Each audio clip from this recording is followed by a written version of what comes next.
Irkutsk! Good morning, everyone. I am Osmandius. This is Irkutsk. We are broke and we are moving on. And we unfortunately cannot move anywhere because going south requires 510 euro or pound. And Karamskia requires other amounts of money that we do not have. So, beg? I guess? Irkutsk. We seemed to have no alternative. We took to the streets, Monsieur Fogg's hat tipped upside down on the ground. My master's detachment was out in full force. After all, a British gentleman never begs. But unfortunately, I think that it prevented us from receiving much aid. Fortunately, I had a musical instrument that I was going to sell come San Francisco. But the balalaika proved a great hit with passers-by. We finished the day with 127 pounds in our pocket. So off we plan to Urga. It costs 54 euro. Pounds, not euro. My goodness, I will eventually figure this out. We'll be sleeping with the rest tonight, but by golly, we will go. Once again, we could not afford the hotel. We had no choice but to lie down under a bridge like the poorest peasants and try to sleep, because travel is expensive. My goodness, is travel expensive. I have so many friends that say they want to travel the world and see the sights. But man, it's a lot of money.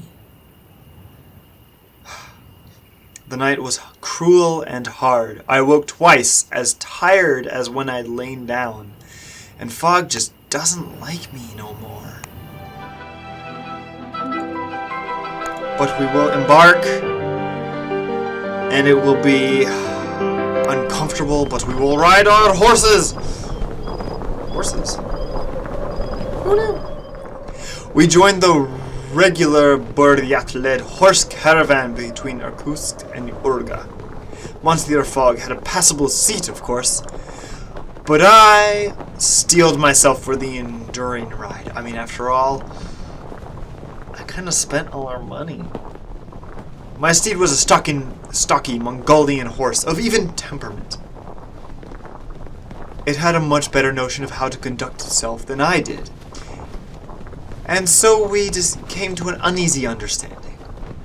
Bayambin, the caravan leader, had brought his family along to visit relatives along the Selenga River. So our journey was full of lively conversation, learning about multiple cultures and discovering what it means to truly be alive in a place other than Britain. But it was in a language I did not understand. Welcome to Anywhere Not America for me.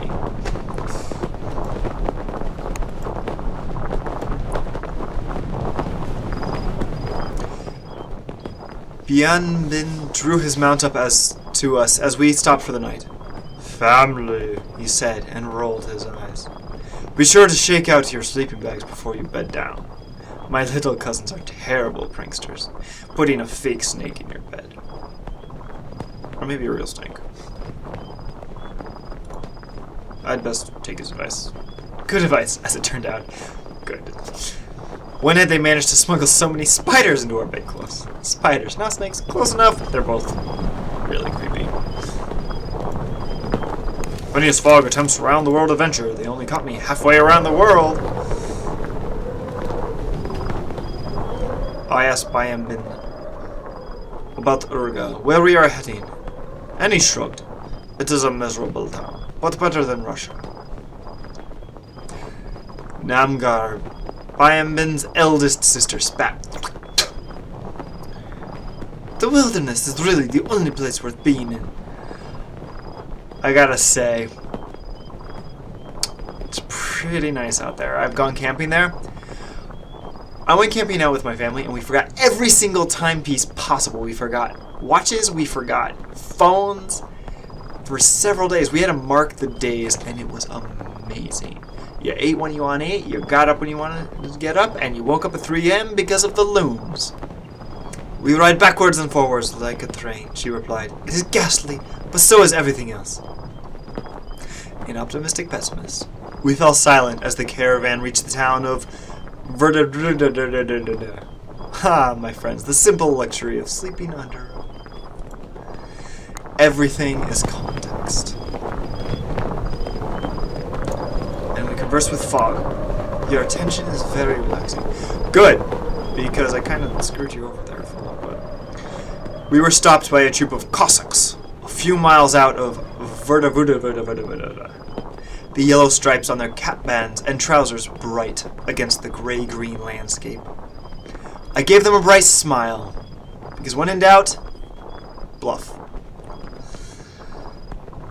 Attempting to look like an innocent tourist. Isn't that what we are? We're just traveling. Gosh darn it. You know, you try to look innocent because you are innocent and then you look guilty. Trust me on this. Alas, there was not much tourism in Transbaikal, innocent or otherwise. The Cossack lieutenant pointed at me and asked a series of questions in Russian. We are traveling around the world, I announced, much to the Cossacks' consternation. This sounds familiar. The Cossack troops interrogated the other caravanners for a good hour, but eventually rode away. They are looking for an escaped convict from the nearby Katorga. Bianbin said darkly, nothing to do with us. Or so you would have us believe.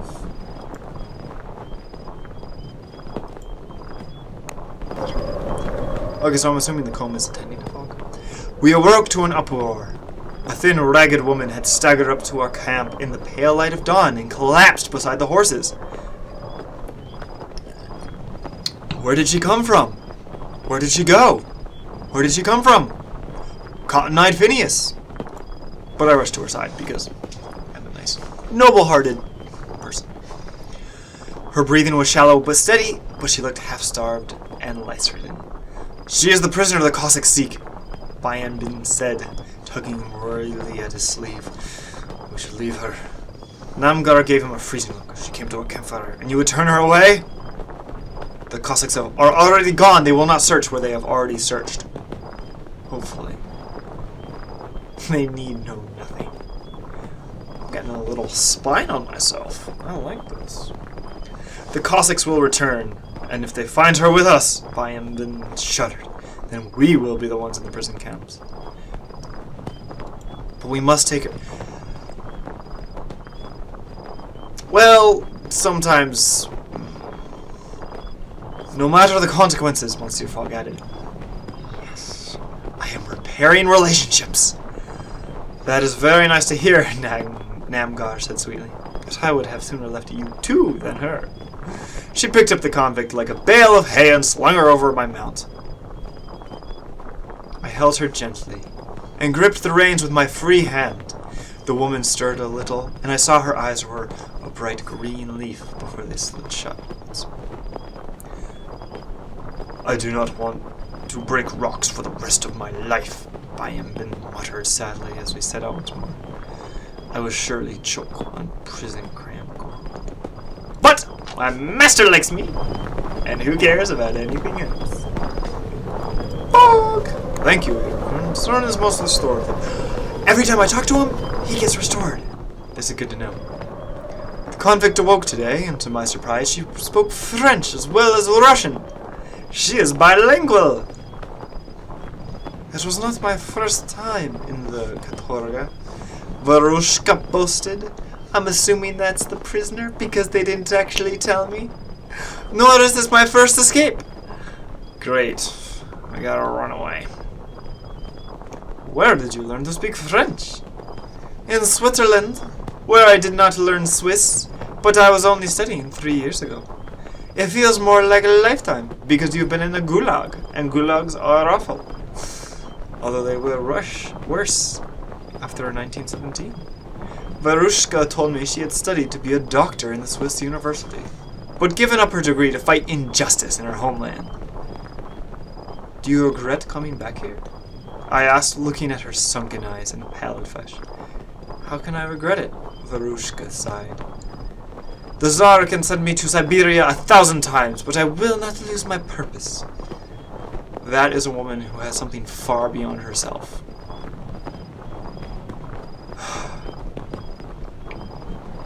So many people look for things within themselves, for a purpose. You know, what is my purpose? What is my life going to be? What do you do with a BA in English? But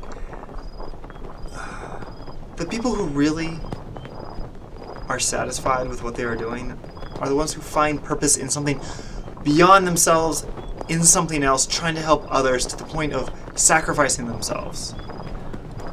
Even going to the Gulag multiple times. A trimmed brow.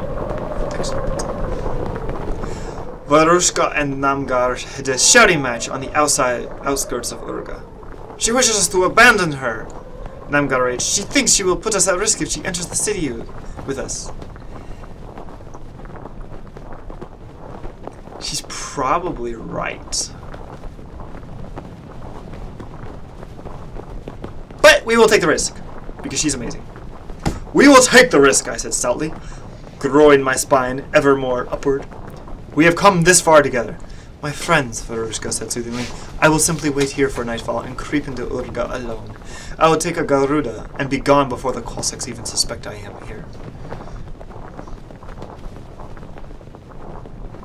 You will stand a better chance on your own, I agreed. You know what? She's done this before. She's escaped multiple times.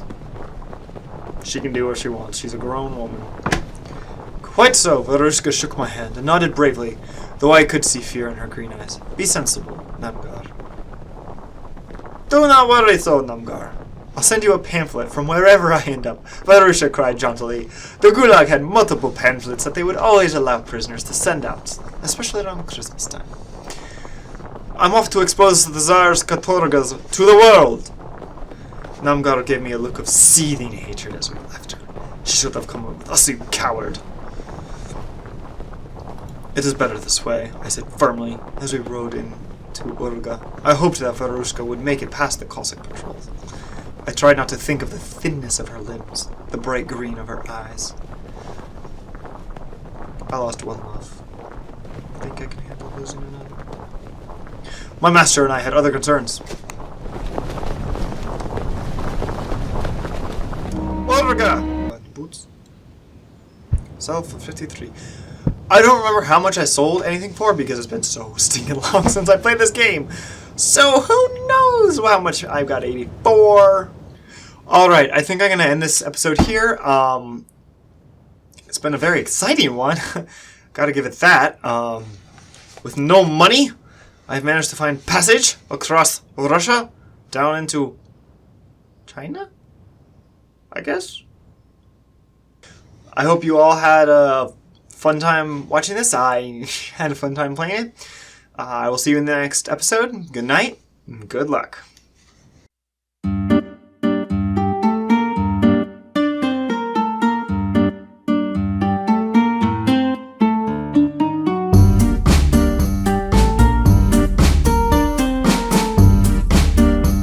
We joined the